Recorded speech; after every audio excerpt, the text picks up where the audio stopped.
शिवचरित्राचे नवे व्याख्याते, धीरेंद्र शास्त्रींचे रिकामे खाते.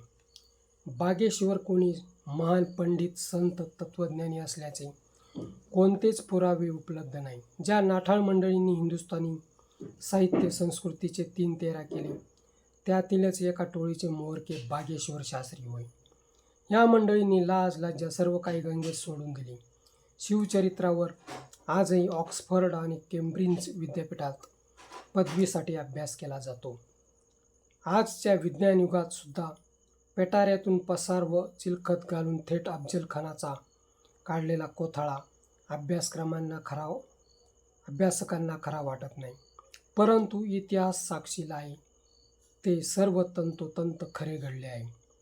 बुद्धिमत्ता शून्य बागेश्वर शास्त्रींनी संघचालक मोहन भागवत व मुख्यमंत्री देवभाऊ यांच्या समोरच आकलेचे तारे तोडले. या मंडळींनी काहीच नाही बोलावे.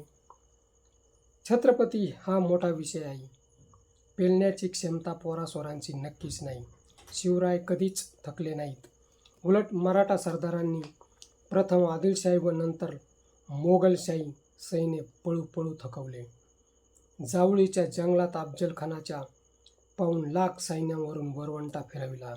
शिवरायांच्या नंतर छत्रपती संभाजी, छत्रपती राजाराम, छत्रपती ताराबाई यांनी औरंगजेबाचे सैन्य पळू मारले. त्यांचे सैन्य व घोडे यांना पाण्यात सुद्धा मराठा सरदार दिसत होते. आकलेची गाठ पडली नाही तर बागेश्वर शास्त्रींसारखेच होते. मित्रो, हा व्हिडिओ कसा वाटला ते कमेंट बॉक्समध्ये सांगा व ॲक्शन मराठी चॅनलला सबस्क्राईब करा.